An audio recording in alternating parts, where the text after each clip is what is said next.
Yo tout le monde, c'est Isvagdor, j'espère que vous allez bien, moi ça va. Dégage de là. Mais t'es qui toi? On s'en fout là, laisse-moi faire la critique. Pourquoi je te laisserai ma place? Bah parce que ça fait longtemps qu'on m'a pas vu et que c'est dans mon univers. Non, c'est mort. Je t'ai dit de bouger. D'accord, je m'en vais, voilà, je te laisse la place, Putain, mais qu'est-ce qu'il est chiant. Salut à tous, alors je sais ce que vous allez me dire, qui je suis? Bah en fait je suis l'une des inventions de Isvagdor qu'il a créé pour l'une de ses vidéos critiques. Et si je suis là, c'est qu'il y a une très bonne raison. Déjà avant toute chose parce que pour la toute première vidéo critique de 2024, il avait décidé de faire une critique sur un film dans lequel je fais partie, parce que c'est mon univers. De toute façon, vous savez très bien de quoi on va parler aujourd'hui à l'aide de ce fond, de la miniature de cette vidéo, le titre, mais surtout les différentes annonces que j'ai pu faire. Aujourd'hui, on se retrouve pour parler de... Ah, excusez-moi. Donc, comme je le disais, aujourd'hui, on se retrouve pour Argylle. Mais non. Oh, mais non. Oh, mais non.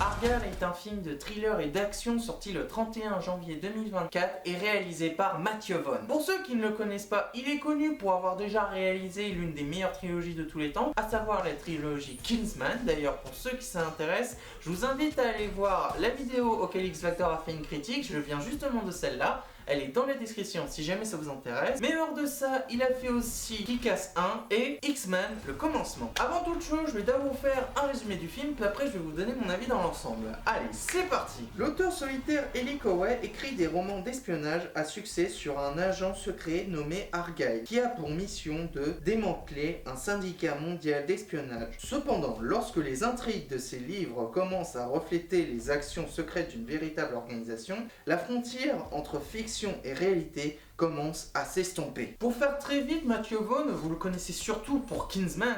Il a bien sûr fait d'autres films avant, mais pour moi, qu'il l'a fait envoler, parce que c'était littéralement une pure représentation que ce que manquaient les films d'espionnage d'aujourd'hui. À savoir que les films d'espionnage aujourd'hui sont devenus beaucoup trop sérieux et sombres à mon goût. L'intelligence de Matthew Vaughn, c'est de littéralement créer des histoires qui certes restent dans le sérieux, mais qui arrivent tout de même à aller dans un côté très second degré, dans la pure représentation du divertissement à succès. Et du coup, je vais répondre à cette fameuse question. Est-ce qu'on peut considérer le film Argylle comme un excellent film, voire même une bonne suite spirituelle à l'univers Kingsman? À cela, je vous répondrai que oui, c'est un film que j'ai adoré. Je me suis jamais autant pété une barre devant un film depuis longtemps. La dernière fois, c'est lorsque j'avais vu Hot Fuzz. Bien sûr, comme à chaque fois, je vais vous dire les différents points qui font la réussite de ce film à mon goût. Et bien évidemment, nous allons commencer par l'histoire. On perd pas de temps, let's go. Dans la globalité, je trouve que l'histoire de Argylle est excellente. Je trouve qu'il y a une très bonne combinaison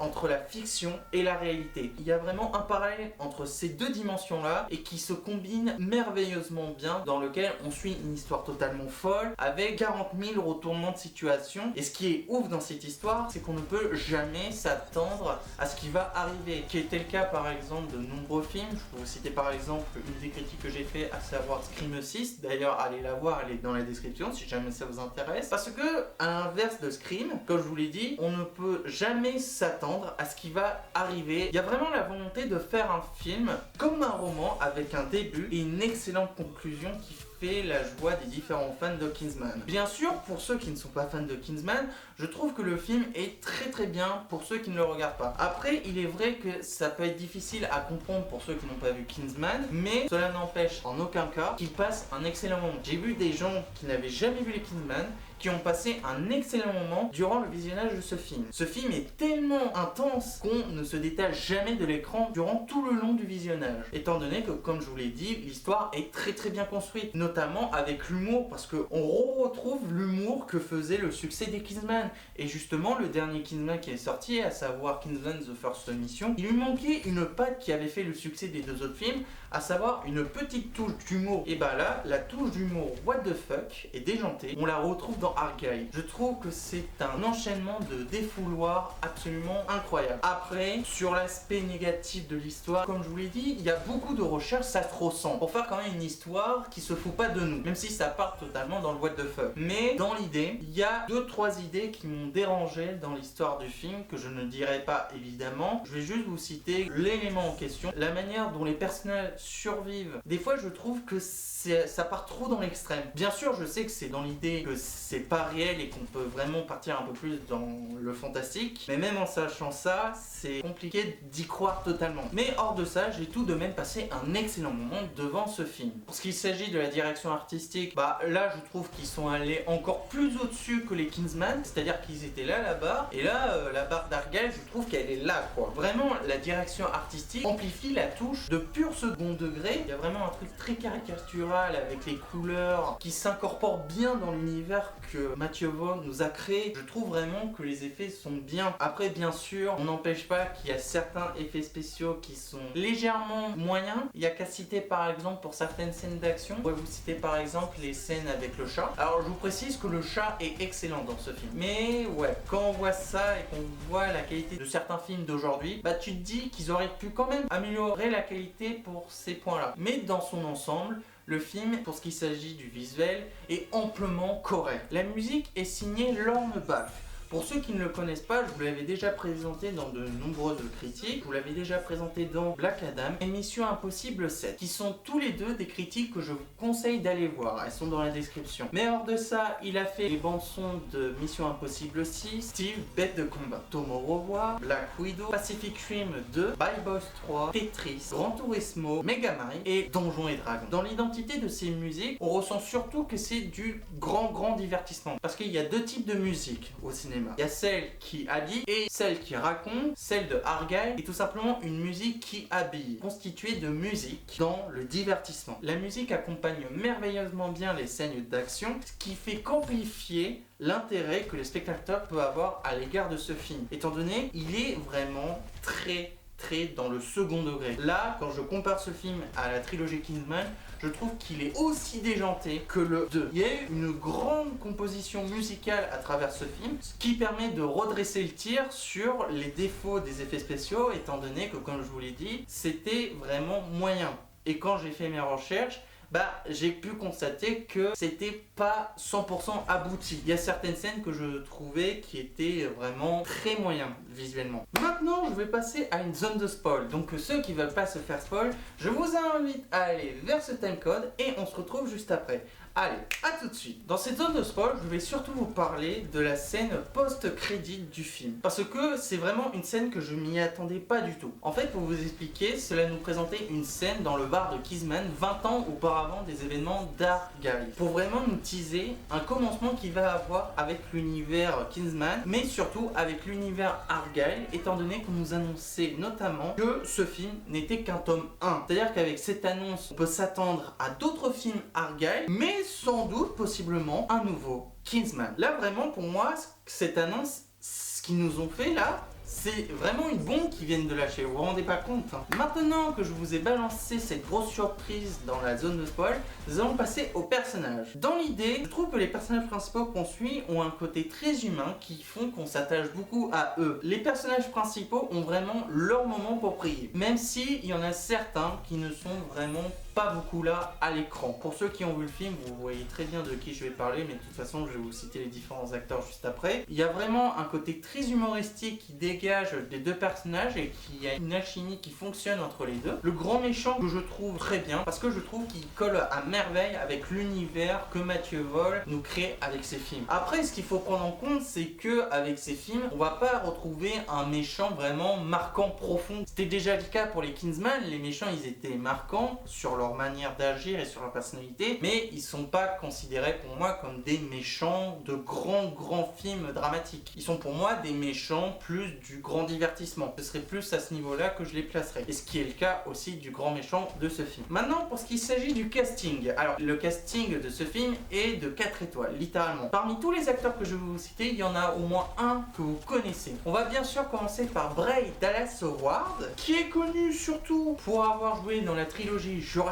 World. Mais hors de ça, elle est connue aussi pour avoir joué dans le 3e Spider-Man de Sam Raimi, Rocketman, Terminator Renaissance et Twilight 3. Dua Lipa, pour l'instant, elle est connue pour avoir joué que dans le film Barbie. Henry Cavill, je le présente plus, il est connu pour avoir joué dans Man of Steel, Batman vs Superman, Justice League de Zack Snyder, Black Adam, Mission Impossible 6, ainsi que Elona Holmes. Samuel L. Jackson, j'ai plus besoin de le présenter, il s'agit pour moi de l'un de mes acteurs préférés. Déjà juste pour vous dire, il a joué dans la prélogie Star Wars, mais hors de ça dans l'univers Marvel en tant que Nick Fury, Glass, Kingsman 1, Pulp Fiction, Les Indestructibles 1 et 2, Peur Bleue, mais surtout Jurassic Park. Sam Rockwell, je vous l'avais déjà présenté dans ma critique du film Les Bad Guys, d'ailleurs je vous invite aussi à aller la voir, elle est dans la description. Hors de ça, il est connu aussi pour avoir joué dans l'univers Iron Man 2 et Jojo Rabbit. John Cena est connu pour avoir joué dans The Suicide Squad, Barbie, Le Voyage du Docteur Dolittle, Bumblebee, Fast and Furious 9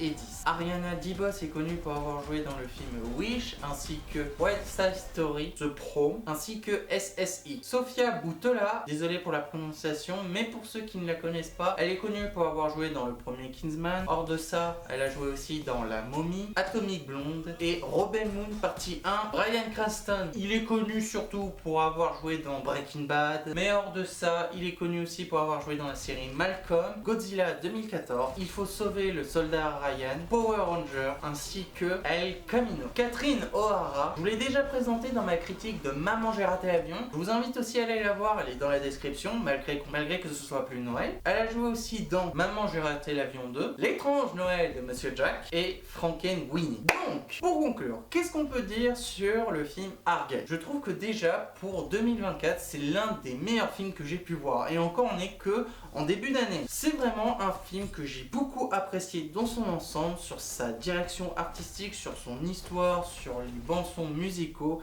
et sur ses personnages. Il y a un ensemble qui fonctionne, dans lequel je retrouve les sensations que je ressentais au visionnage des films Kingsman, qui faisaient une opposition avec les films d'espionnage d'aujourd'hui. Ce qui est le cas aussi de ce film. Quand on voit ce film en couleur avec vraiment des scènes what the fuck, là tu te dis qu'on reconnaît la patte de Matthew Vaughn. Malgré ça, il est vrai qu'il y a des défauts. Comme je vous l'ai dit, le fait que la qualité visuelle du film est très moyenne à certains moments, qui font vraiment mal aux yeux, qui ne passent pas inaperçus étant donné qu'ils sont vraiment au premier plan. Sans oublier aussi le fait que la majorité de ces personnages sont bons, mais il n'empêche qu'il y en a certains qui n'ont pas vraiment d'intérêt. Mais hors de ça, comme je vous l'ai dit, Argylle, malgré ses défauts, malgré tout ce qu'on pourrait dire de négatif sur ce film, pour moi je trouve que c'est un très bon film. Ce sera absolument pas meilleur que les Kingsman, mais hors de ça, cela n'empêche pas pour moi de considérer ce film comme un très bon film. C'est pas un chef-d'œuvre non plus, mais ça reste tout de même un excellent film. Je vous conseille vraiment d'aller le voir, surtout entre potes. C'est un excellent divertissement et pour lequel vous allez passer un excellent moment. Malgré les défauts qu'on peut voir, je peux voir tout l'effort artistique que le réalisateur a voulu transmettre dans ce film. Ce qui fait que pour moi, je trouve que Argylle